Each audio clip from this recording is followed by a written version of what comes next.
दिल्ली की हरियाली के बीच एक मंदिर है, लेकिन ये साधारण मंदिर नहीं।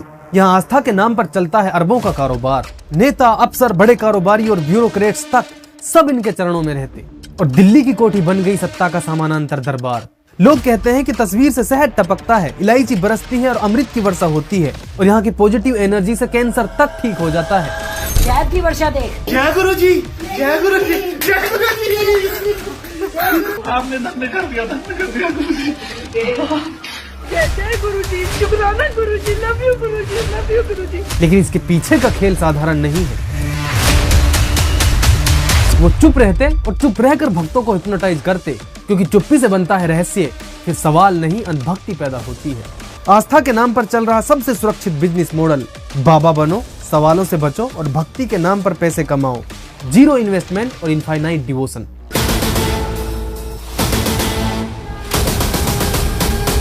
लेकिन पर्दे के पीछे क्या था?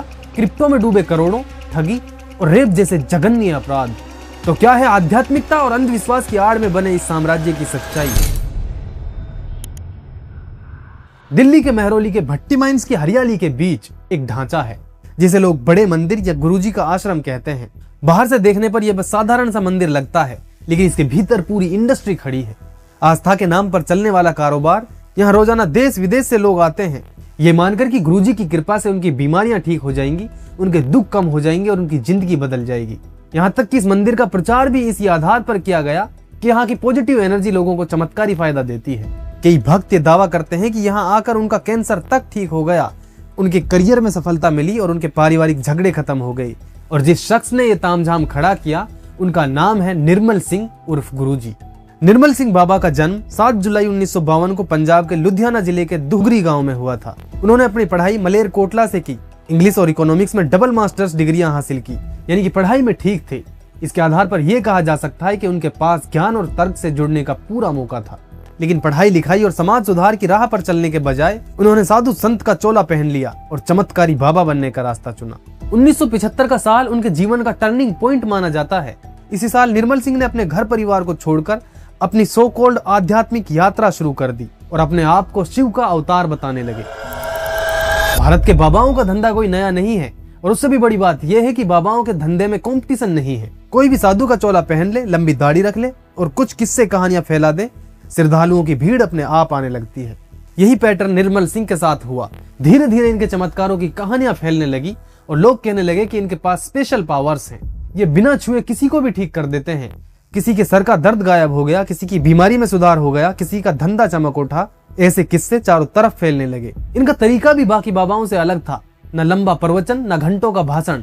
ज्यादातर समय ये चुप रहते, कभी हाथ हिलाकर, कभी इशारे से और कभी एक नजर से ही भक्तों को आशीर्वाद दे देते। और यही रहस्यमयी चुप्पी इनका सबसे बड़ा हथियार बन गई।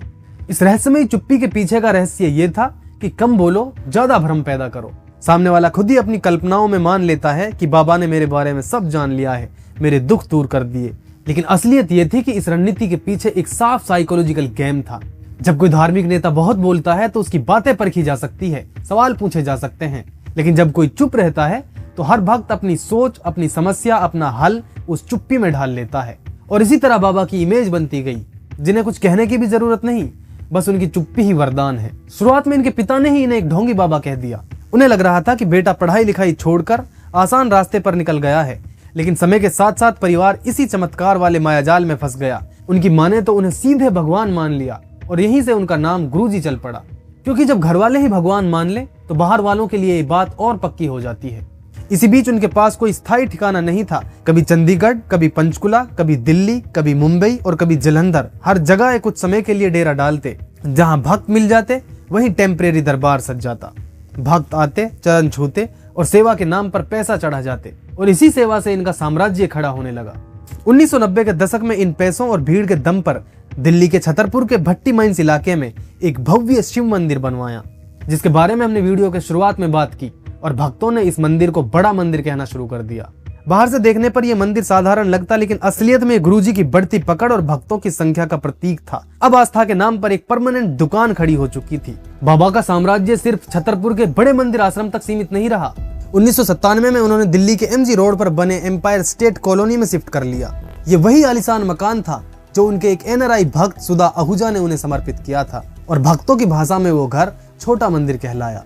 लेकिन हकीकत ये थी कि वो घर एक आलीशान कोठी थी। इसके अलावा बाबा जालंधर के डिफेंस कॉलोनी में भी रहते थे और अक्सर दिल्ली जालंधर के बीच आते जाते रहते। साल 2002 में जब उन्होंने MG रोड वाली कोठी को अपना परमानेंट ठिकाना बना लिया और फिर वहीं से बाबा का नेटवर्क शुरू होता है। इसी कोठी में रोजाना देश के राजनीतिक और प्रशासन के बड़े चेहरे दिखाई देते।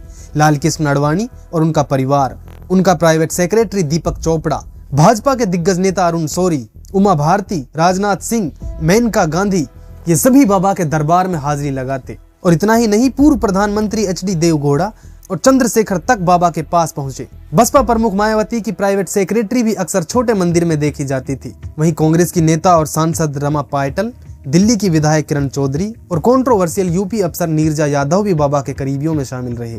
सिर्फ नेता या अफसर ही नहीं, बल्कि दिल्ली के बड़े बड़े उद्योगपति और नौकरशाह भी बाबा के दरबार में माथा टेकते। कुल मिलाकर ये कोठी एक तरह से दिल्ली का समानांतर सत्ता केंद्र बन चुकी थी। नेता माथा टेकते और बाबा की कृपा से चुनावी सफलता और सत्ता हासिल होती। और अफसर मानते थे कि बाबा के आशीर्वाद से उनका प्रमोशन पक्का है। और उद्योगपति ये सोचकर दौड़े आते कि बाबा की छाया से उनका कारोबार फलता फूलता है। और बाबा का अंदाज भी बाकी बाबाओं से बिल्कुल अलग था। साफ शफाक शेव, पूरा सिर मुंडा हुआ, कपड़े हमेशा रेशम, साटन, ब्रोकेड और कभी कभी तो रत्नों से सजे चमकदार। बाबा के दर्शन का नियम भी कड़ा था। बाबा कुर्सी पर बैठेंगे और बाकी सभी लोग फर्श पर, भले ही आप देश के प्रधानमंत्री हों। दिल्ली के बाबा सत्ता के गलियारों में सचमुच के भगवान बन चुके थे। हाँ, वो बात अलग है कि उनकी जो एलिज्ड मिरेकल्स थी, यानी उनकी करामातें, वो कभी भी साइंटिफिक कसौटी पर खरी नहीं उतरी। लेकिन सियासतदान और अफसर उनकी चौखट पर कतार लगाते। यानी जिन लोगों को जनता के सामने तर्क, विज्ञान और मॉडर्निटी रखनी थी, देश के सबसे बड़े फैसले लेने थे, वो खुद बाबा के दरबार में झुके हुए थे। और फिर 31 मई 2007 को बाबा ने समाधि ले ली। यानी भक्तों की भाषा में इसे स्वेच्छा से शरीर त्यागना कहा गया। लेकिन सीधी बात यह कि बाबा का निधन हो गया। लेकिन यहाँ पर कहानी खत्म नहीं हुई। नॉर्मली गुरुओं के जाने के बाद उनकी पॉपुलैरिटी धीरे धीरे कम होते जाती है, लेकिन यहाँ उल्टा हुआ। बाबा के जाने के बाद उनका अंधविश्वास कम नहीं हुआ, बल्कि और भी बढ़ता चला गया। आज अगर आप सोशल मीडिया खोलेंगे तो बाबा के नाम पर एक अलग ही मल्टीमीडिया शो चल रहा है। भक्तों की रीलें, पोस्ट, वीडियोज आपकी फीड में तैरते हुए दिख जाएंगे। कोई रोते हुए बता रहा है कि गुरुजी की तस्वीर से शहद टपक रहा है। कोई दावा कर रहा है कि देखो अमृत वर्षा हो रही है। कुछ भक्त इसे और भी क्रिएटिव बना देते हैं, इलायची वर्षा।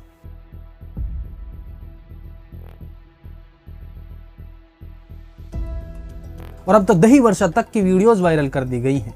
यानी विज्ञान और टेक्निक के दौर में जहां लोग आर्टिफिशियल इंटेलिजेंस, स्पेस एक्सप्लोरेशन और मेडिकल साइंस की नई खोजों की बात कर रहे हैं, वहीं बाबा के फॉलोअर्स कैमरे पर यह साबित करने में लगे हुए हैं कि तस्वीर से दही बरस रहा है। अगर वाकई किसी फोटो से शहद या अमृत बरस सकता तो देश में भुखमरी क्यों है? अगर इलायची और दही बरस सकता है, क्यों लाखों बच्चे कुपोषण से मर रहे हैं? या सिर्फ बाबा इतना ही दही, इलायची और शहद बना रहे हैं जो सिर्फ वीडियो में दिखाया जा सके? जब बाबा जिंदा थे तो चुप रहते थे ताकि लोग अपनी अपनी कल्पनाएं बना लें, और अब जब बाबा नहीं है तो उनकी तस्वीरों और गैर मौजूदगी ने इस रहस्य को और बढ़ा दिया गया है। यानी बाबा के जाने के बाद उनका ब्रांड ऐसे ही चलता रहा और सच कहें तो और भी ज्यादा पावरफुल हो गया। अब तो भक्तों को बोलने की या फिर तर्क देने की कोई जरूरत ही नहीं रही। बस एक वीडियो बना दो जिससे इलायची बरस रही हो, बाकी लोग खुद जय गुरुजी कहकर उसको शेयर कर देंगे। यानी सोशल मीडिया के जरिए इस सुपरस्टिशन को डिजिटल युग की एक नई पैकेजिंग दे दी गई है। बाबा के भक्तों की अंधभक्ति हद पार करती जाती है। ऐसे ही उनके एक भक्त का किस्सा है जो बहुत दिलचस्प है। उसने बाबा को न सिर्फ अपना गुरु माना बल्कि शिव का अवतार घोषित कर दिया। उस भक्त का कहना है कि उसने एक बार गुरुजी से सीधे सवाल किया।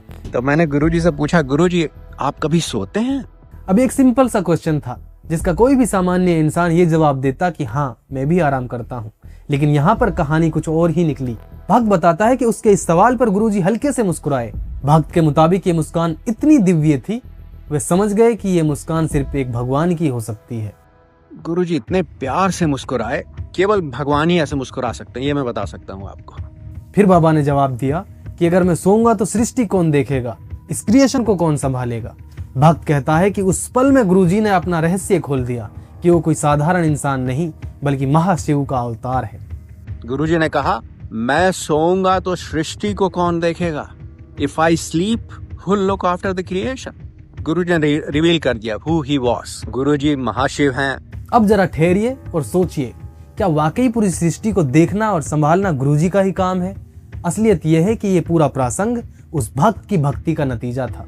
बाबा की मुस्कान को भगवान की मुस्कान मान लेना और उनके शब्दों को दिव्य उद्घोषणा समझ लेना।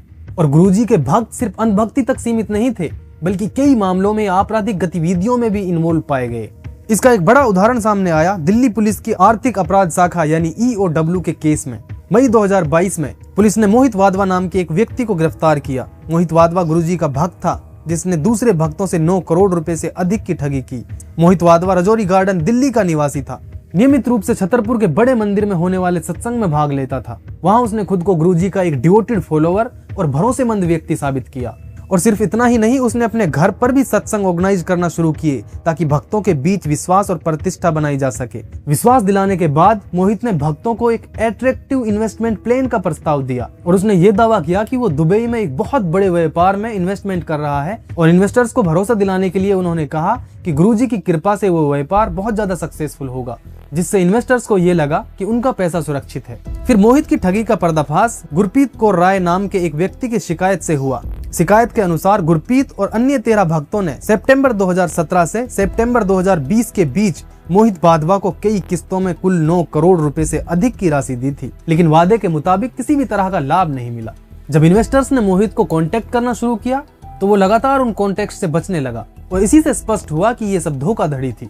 जांच में EOW ने पाया कि मोहित ने यह पैसा किसी व्यापार में इन्वेस्ट नहीं किया था, बल्कि खुद की लग्जरी लाइफ को मेंटेन करने और क्रिप्टो करेंसी में इन्वेस्टमेंट की थी। ये सब उसी अंधविश्वास और पूजा की शक्ति के नाम पर संभव हो पाया जिसे बाबा के फॉलोअर्स ने दिव्यता मान लिया था। इसके अलावा गुरुजी के बड़े मंदिर के आश्रम को चलाने वाले गुरुजी के भतीजे नवदीप सिंह उर्फ गौरव पर भी रेप का केस दर्ज किया गया है। दिल्ली के विकासपुरी में 5 सितंबर 2020 को गौरव के खिलाफ रेप और धमकी देने का केस दर्ज किया गया था। पीड़िता का यह कहना है कि वो अपने पूरे परिवार के साथ विकासपुरी में रहती थी और उसका पूरा परिवार नियमित रूप से गुरुजी के आश्रम का दौरा किया करता था। इसी दौरान उसकी मुलाकात गौरव से हुई। आरोप यह है कि गौरव ने उसको उसके पति के खिलाफ भड़काया और पति को भी पीड़िता के खिलाफ भड़काकर उनका तलाक करा दिया। उसके बाद आरोपी ने मंदिर में बुलाकर उसे ये कहा कि गुरुजी चाहते हैं कि तुम मेरी पत्नी बन जाओ, और फिर किया और बाद में फिर शादी करने से मना कर दिया। 2019 में पीड़िता की शादी किसी और से करा दी, लेकिन रेप करने का सिलसिला अभी भी जारी था और जब पीड़िता ने गौरव से संबंध तोड़ लिए तो फिर उनको धमकियां देना शुरू कर दी। ये मामला केवल एक व्यक्ति तक सीमित नहीं है। आज निर्मल सिंह बाबा की मौत को भी सालों हो चुके हैं, लेकिन फिर भी गुरुजी का बड़ा मंदिर भक्तों के लिए आकर्षक बना हुआ है। लोग हर सोमवार कतारों में लगते हैं। आप ये खबर देखिए, दिल्ली हाईकोर्ट ने श्रद्धालुओं को गुरुजी के जन्मदिन पर दर्शन की अनुमति दे दी। महंगे चढ़ावे चढ़ाते हैं और इस उम्मीद से लौटते हैं कि उनकी जीवन की समस्याएं किसी अदृश्य शक्ति से हल हो जाएंगी। समाज के लोग डॉक्टर, शिक्षा या फिर मेहनत के बजाय गुरुजी की कृपा पर भरोसा करते हैं। यही कारण है कि ऐसे बाबाओं की दुकानें लगातार चलती रहती हैं और लोग तर्क और विज्ञान से दूर होते जाते हैं। एक बाबा का करोड़ों का साम्राज्य होता है, भक्त होते हैं, राजनीतिक ब्यूरोक्रेसी से जुड़े लोग होते हैं और उद्योगपति तक उनकी चरण वंदना करते हैं। यानी धंधा भी चलता है और सत्ता भी मिलती रहती है और टैक्स का नाम तक नहीं लिया जाता। इसीलिए बाबा बनना इस देश का अब तक का सबसे ज्यादा सक्सेसफुल मॉडल है। बाबा बनो, सवालों से बचो और भक्तों से पैसे कमाओ और नेता और अफसरों को अपनी लाइन में खड़ा कर लो। यानी ये धंधा बिना किसी इन्वेस्टमेंट के चल सकता है, जिसमें ना कोई टैक्स देना है, ना सरकार धंधे में टांग अड़ाए, बल्कि प्रधानमंत्री, मंत्री तक आपके चरणों में रहेंगे। और दूसरी ओर एक भक्त को क्या मिलता है? शहद, अमृत और दही की वर्षा और एक मुस्कान में भगवान, पर्दे के पीछे करोड़ों की ठगी। और तो मेरा सवाल यहाँ पर यह है कि क्या ये सचमुच आध्यात्मिकता है या फिर अंधविश्वास की आड़ में चल रहा सबसे बड़ा फ्रॉड? आपको क्या लगता है? आप कमेंट सेक्शन में बता सकते हैं। अगर वीडियो अच्छी लगी हो तो लाइक शेयर करना, चैनल को सब्सक्राइब करिएगा। Thank you.